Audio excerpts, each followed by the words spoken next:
ఆంధ్రప్రదేశ్లో ఎన్నికలు సమీపించేస్తున్నాయి. అధికార వైఎస్ఆర్ కాంగ్రెస్ పార్టీ అధినేత ఏమో కంప్లీట్గా తన పాలనను రెఫరెండంగా భావిస్తూ ఓట్లు వేయమని చెప్పి అడుగుతూ ఉన్నారు. చాలా ఫెయిర్ పాలిటిక్స్ చేస్తూ ఉన్నారు. నా పాలన నచ్చితేనే ఓటేయండి అని. ప్రతి బహిరంగ సభ వేదిక మీద నుంచి కూడా 2019లో తానిచ్చిన మేనిఫెస్టో అమలు చేశానా లేదా చెబుతున్నారు. 2014లో చంద్రబాబు ఇచ్చిన మేనిఫెస్టో ఏ విధంగా మోసం చేశారో చెబుతున్నారు. రాబోయే ఎన్నికల్లో కూడా చంద్రబాబు మొత్తం మోసం చేస్తారు, ఏం చెప్పినా కూడా చంద్రబాబు చెయ్యలేరని చెబుతున్నారు. అండ్ మీ బిడ్డ జగన్మోహన్ రెడ్డి చేయలేకుంటే ఇంకెవ్వరూ ఏదీ చేయలేరు, ఇదైతే ఫిక్స్ అని చెప్పి కూడా జనాలను ఓట్లు అడుగుతూ ఉన్నారు. మరొక వైపు చంద్రబాబు కానీ పవన్ కళ్యాణ్ కానీ వాళ్ళ ప్రసంగాలు గమనించండి. మరీ ముఖ్యంగా చంద్రబాబు ప్రసంగాలు 14 నుంచి 19 పాలన తెస్తానని చెప్పట్లేదు. జగన్ పాలనలో ఏవైనా కనుక లంచాలు, అవినీతి, తప్పులు, అక్రమాలు ఉన్నాయని చెప్పట్లేదు. ఏం చెప్పట్లే. కొన్ని మడికట్టు పదాలు వదిలేయండి. జగన్ సైకో, జగన్ రాక్షసం, నాశనం, ఇవి మడికట్టు పదాలు. అవి పక్కన పెడితే జగన్మోహన్ రెడ్డి గారు తీసుకొచ్చిన ఏదైనా సంస్కరణను నేను రద్దు చేస్తానని చెప్పి కానీ, జగన్మోహన్ రెడ్డి గారు చేసిన ఏదైనా పనిని నేను మళ్ళీ వెనక్కి తీసుకుంటానని కానీ ఏది చెప్పలేకున్నారు. అంటే దాని ఉద్దేశం ఏంటి? చెప్పలేకపోవడమే కాదు, మరొకటి మీరు గమనించారా? జగన్ వాలంటరీ వ్యవస్థ తీసుకొని వచ్చారు, 5,000 రూపాయలు గౌరవ వేతనం ఇస్తా అన్నారు. చంద్రబాబు ఏం చేశారు?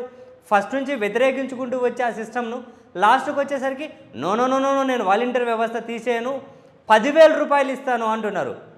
అంటే ఏంటి? జగన్ తీసుకొచ్చిన వాలంటరీ వ్యవస్థ బాగుంది, ప్రశంసించినట్లేగా దాని అర్థం, ప్రశంసించినట్లేగా. అంటే జగన్ ఇచ్చిన వాలంటరీ వ్యవస్థ చంద్రబాబు అలాగే ఉంచుతాడట. గ్రామ వార్డు సచివాలయ ఉద్యోగాలు జగన్ ఉద్యోగాలు ఇవ్వలేదన్నాడు. 130,000 ఉద్యోగస్తులు ఉన్నారు కదా, బాగా వాడుకోవాలి అంటున్నారు. జగన్ తీసుకొచ్చిన వాలంటరీ వ్యవస్థ చంద్రబాబు వాడుకుంటాడట. జగన్ తెచ్చిన గ్రామ వార్డు సచివాలయాల వ్యవస్థ చంద్రబాబు కంటిన్యూ చేస్తాడట.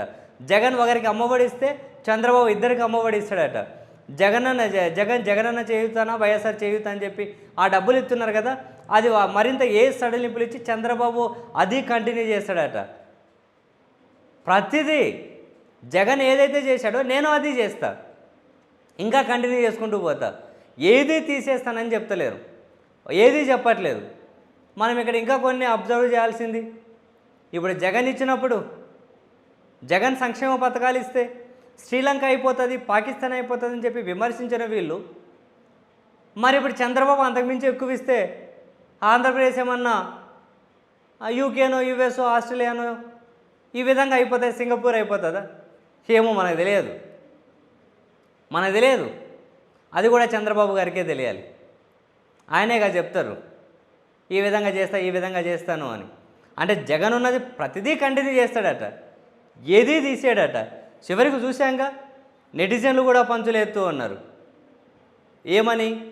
ఇన్ని రోజులు వాలంటీర్ వ్యవస్థ మీద అన్ని బూతులు మాట్లాడితే వాళ్ళను ఉగ్రవాదులు అంటారు, అమ్మాయిల బ్రోకర్లు అంటారు. లాస్ట్కి వచ్చేసరికి జయము జయము వాలంటీర్, జయము నీకు వాలంటీర్, జయము జయము వాలంటీర్, జయము నీకు వాలంటీర్, నీ సేవలు గొప్పవయ్యరు వాలంటీరు, నీకెవరు సాటి రారు అని నెటిజన్లు పంచులు ఎత్తూ ఉన్నారు. మరి ఈ స్థాయి జగన్ పాలనను కానీ, జగన్ ఆలోచనను కానీ, జగన్ తీసుకొచ్చిన సంక్షేమ పథకాలను కానీ విమర్శ చేయకపోగా వాటిని కంటిన్యూ చేస్తా, నేను తీసేను అని చెబుతున్నారంటే చంద్రబాబు డైరెక్ట్గానే జగన్ పాలనను ప్రశంసిస్తూ ఉన్నట్లే. ప్రశంసించకుండా దాచుకోలేకుండా ఉంటేనే వాటిని కంటిన్యూ చేస్తారని చెప్పగలుగుతున్నారు. మనం ఎక్కడా ఇటువంటివి చూడం. సో ఆ కాన్ఫిడెన్సేగా జగన్మోహన్ రెడ్డి గారు నచ్చితేనే నా పాలనకు ఓట్లేయండి అని చెప్పి అడగడానికి కారణం కూడా.